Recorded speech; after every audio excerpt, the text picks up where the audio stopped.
আপনাদের বাড়িতে ফ্রিজে যদি নানান ধরনের সবজি থেকে থাকে তাহলে আজকের এই রেসিপিটা শুধুমাত্র আপনাদের জন্য।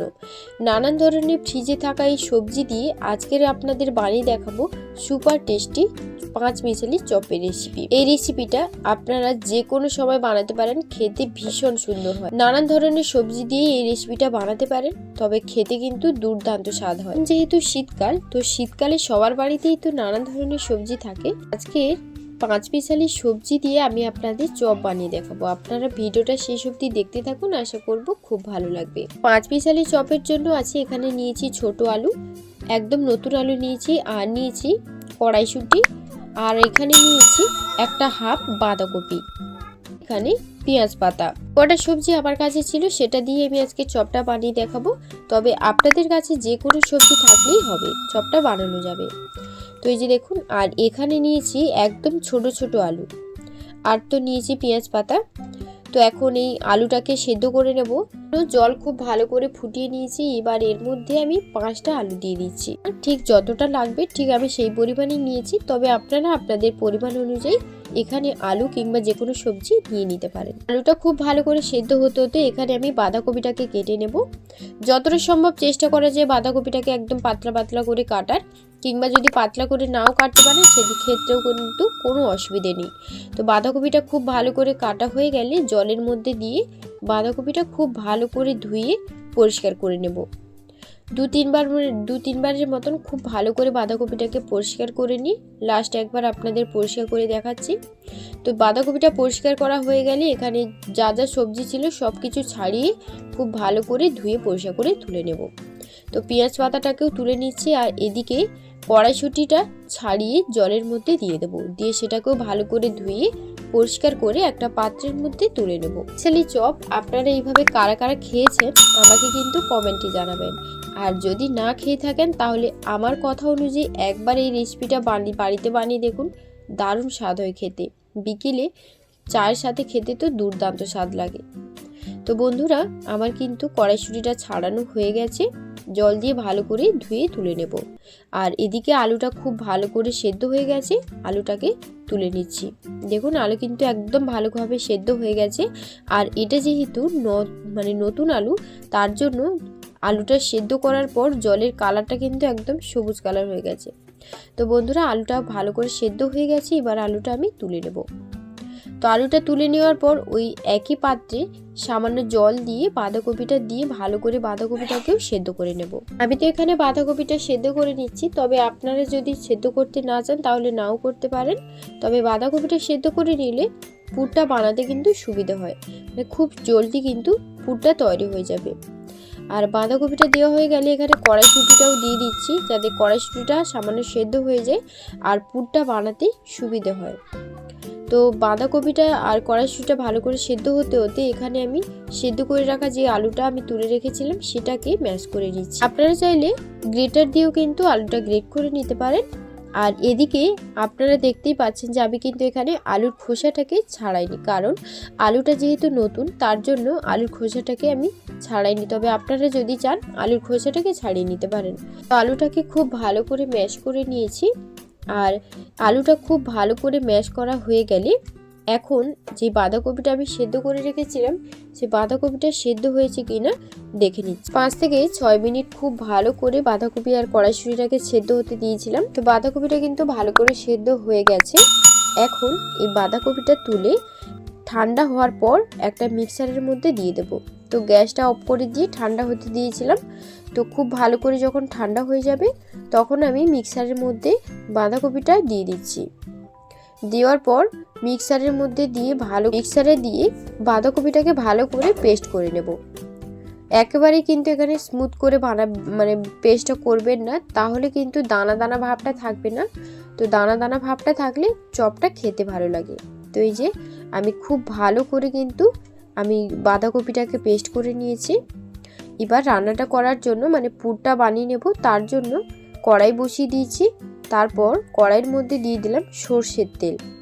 সর্ষের তেলটা দেওয়া হয়ে গেলে তেল যখন খুব ভালো করে গরম হবে তার মধ্যে আমি দিয়ে দেব 1 চামচের মতন গোটা জিরে। জিরের থেকে ভালো একটা সুন্দর একটা স্মেল বের হলে তারপর এর মধ্যে দিয়ে দেব 1 চামচ আদা বাটা। এখানে আমি আদাটা গ্রেট করে রেখেছিলাম, সেই আদাটা এর মধ্যে দিয়ে দিলাম। দেওয়ার পর 30 সেকেন্ডের মতন আদাটাকে খুব ভালো করে ভাজা ভাজা করে নিয়েছি। তারপর এর মধ্যে দিয়ে দেব পেঁয়াজ কুচি। ডুমো ডুমো করে পেঁয়াজটা কুচি করে রেখেছিলাম, একটা মিডিয়াম সাইজের পেঁয়াজ, সেটাকে দিয়ে দিলাম। দেওয়ার পর পেঁয়াজটাকে আবারও খুব ভালো করে ভেজে নেব। মানে পেঁয়াজটাকে 1 থেকে 2 মিনিট খুব ভালো করে কিন্তু ভেজে নিতে হবে। ব্রাউন কালার করে পেঁয়াজটাকে ভালো করে ভেজে নিতে হবে। আর এই সময় ফ্লেমটাকে একদমই মিডিয়ামে রেখেছি। তো তারপর এর মধ্যে দিয়ে দিচ্ছি টমেটো কুচি আর দিয়ে দেব পেঁয়াজ পাতা। এখানে পেঁয়াজ পাতাটা কুচি কুচি করে কেটে রেখেছিলাম আর ছোটো ছোটো টুকরো করে, সেটাকেও দিয়ে দিলাম। দেওয়ার পর টমেটো আর পেঁয়াজটাকে আবারও খুব ভালো করে নাড়াচাড়া দিয়ে ভেজে নেব। তো খুব ভালো করে এটাকে ভেজে নিতে হবে 1 থেকে 2 মিনিটের মতন। তো দেখুন খুব ভালো করে ভেজে নিয়েছি আর টমেটোটা ভালো করে জীর্ণ হয়ে গেছে। বন্ধুরা, আপনারা ভিডিওটা শেষ অবধি দেখুন। আশা করব আজকের এই রেসিপি আপনাদের কাছে খুব ভালো লাগবে। আর রেসিপি যদি আপনাদের কাছে ভালো লেগে থাকে অবশ্যই মলি কিচেন চ্যানেলটিকে সাবস্ক্রাইব করে রাখার জন্য আপনাদের কাছে অনুরোধ রইল। তো বন্ধুরা, পেঁয়াজ টমেটো সব কিছু কিন্তু খুব ভালো করে জীর্ণ হয়ে গেছে, মানে নরম হয়ে গেছে। তো এখন আমি এর মধ্যে দিয়ে দেব, খুব ভালো করে ভেজে নিয়েছি। এবার দিয়ে দিচ্ছি সামান্য পরিমাণে চিনি, আর দিচ্ছি জিরের গুঁড়ো, আর দিয়ে দেব ঝাল লঙ্কার গুঁড়ো 1 চামচের মতন, হলুদের গুঁড়ো দিয়ে দিচ্ছি 1 চামচ, আর দিয়ে দিচ্ছি স্বাদ অনুযায়ী লবণ। আমি এখানে রক সল্টটা ব্যবহার করেছি, মানে পিঙ্ক সল্ট যেটা, সেটা আমি এখানে ব্যবহার করেছি। তো এবার আমি এর মধ্যে 1 চামচের মতন গোলমরিচ গুঁড়ো দিয়ে দিলাম। দেওয়ার পর মশলাটাকে খুব ভালো করে কষিয়ে নেব। লো টু মিডিয়াম ফ্লেমে এটাকে খুব ভালো করে কিন্তু কষাতে হবে মশলাটাকে। আর যদি এখানে নিচে লেগে যায়, মানে কড়াইতে যদি নিচে লেগে যায়, সেক্ষেত্রে একটু সামান্য পরিমাণে এখানে জল অ্যাড করতে পারেন। তো 2 থেকে 3 মিনিট মশলাটাকে খুব ভালো করে কষিয়ে নিয়েছি। আর তারপর এর মধ্যে দিয়ে দিচ্ছি বাঁধাকপি আর কড়াইশুঁটিটা, যেটা আমি মিক্সারে পেস্ট বানিয়ে রেখেছিলাম। তারপর এর মধ্যে ম্যাশ করে রাখা আলুটা দিয়ে দিলাম। আলুটা দেওয়া হয়ে গেলে এবার এটাকে খুব ভালো করে নাড়াচাড়া দিয়ে নেব। তার আগে বেশ কিছুটা পরিমাণে কাঁচা লঙ্কা কুচি আর ধনেপাতা কুচি এর মধ্যে দিয়ে দিলাম। দেওয়ার পর সব কিছু খুব ভালো করে নাড়াচাড়া দিয়ে এটাকে একদম শুকনো শুকনো করে বানিয়ে নেব।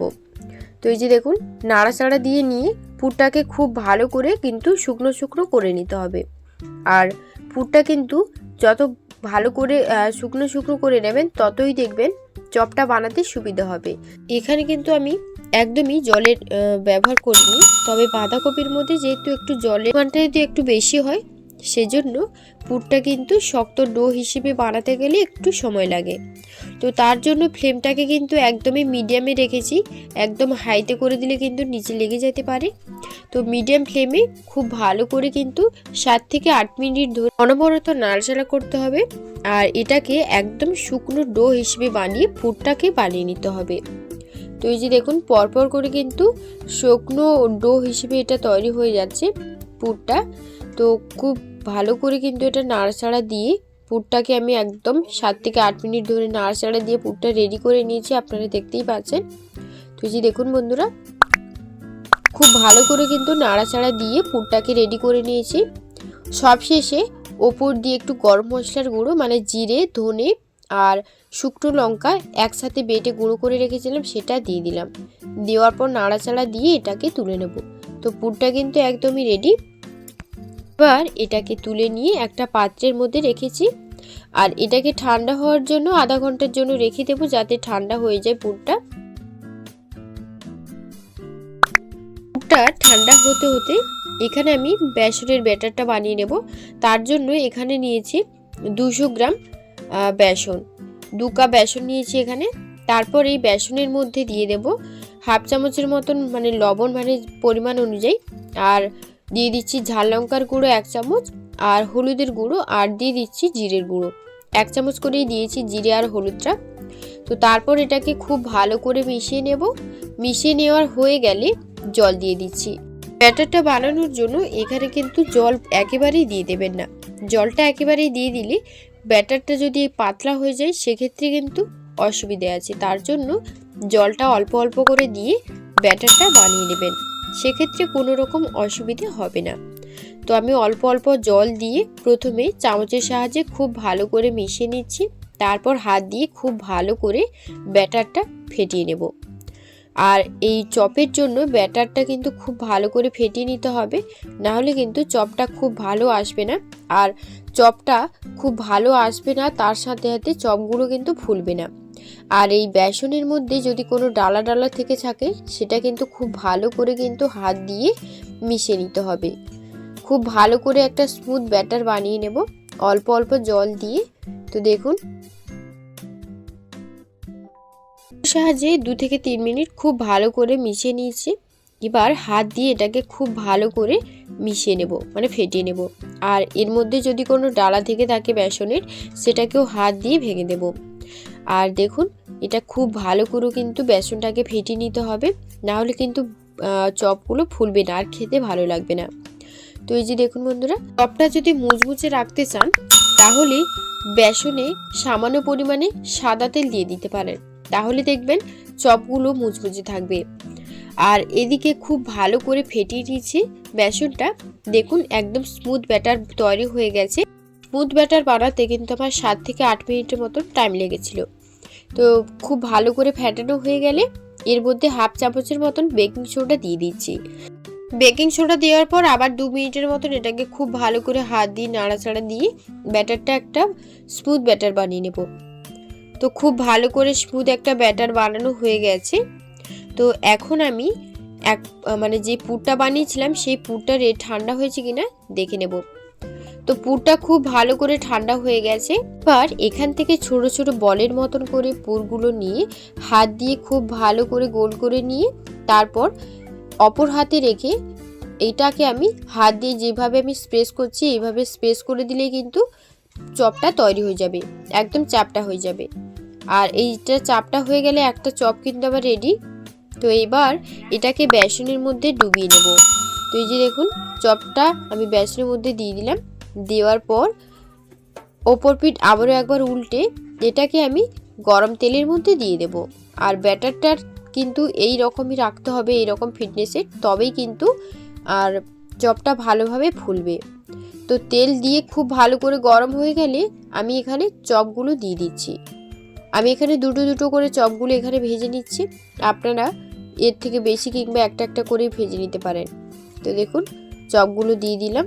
দেওয়ার পর এক পিঠ ভালো করে ভাজা হয়ে গেলে অপর পিঠও উল্টে ভালো করে ভেজে তুলে নেব। তো এই চপগুলো ভাজতে আমার মোটামুটি 4 থেকে 5 মিনিটের মতন সময় লেগেছিল। আর খুব ভালো করে এটাকে ভেজে নিচ্ছি, একদম লাল লাল করে চপগুলোকে ভেজে নিতে হবে, তবে কিন্তু এই চপগুলো খেতে ভালো লাগবে।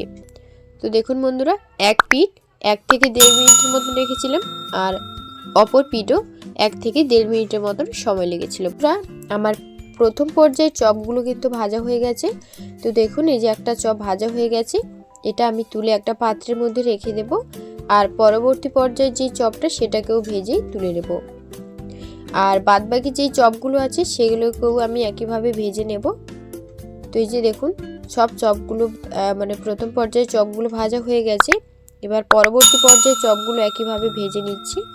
তো এই যে দেখুন সব চপগুলো একইভাবে ভেজে নেব। আর আমি কিন্তু এখানে দুটো দুটো করে চপ ভেজে নিচ্ছি। আপনারা চাইলে একটাও ভাজতে পারেন কিংবা দুটোর বেশিও ভেজে নিতে পারেন, সেক্ষেত্রে অসুবিধে নেই। তো এই যে দেখুন খুব ভালো করে এক পিঠ আমি ভেজে নিয়েছি আর অপর পিঠটাও একইভাবে ভেজে তুলে নিচ্ছি। ধরে আমার সব চপগুলো ভাজা হয়ে গেছে, এবার তুলে নেব। আর সব চপগুলো ভাজা হয়ে গেলে ওপর দিয়ে একটু বিট নুন ছড়িয়ে দিচ্ছি, যাতে দেখতেও ভালো লাগে আর খেতেও ভালো লাগে। তো বন্ধুরা আজকে 5 পিসালি এই চপের রেসিপিটা আপনাদের কাছে কেমন লাগলো আমাকে কিন্তু অবশ্যই কমেন্টে জানাবেন। আর এটা খেতে কিন্তু ভীষণ সুন্দর হয়। তো দেখুন একটা ভেঙে আপনাদের দেখিয়ে দিচ্ছি।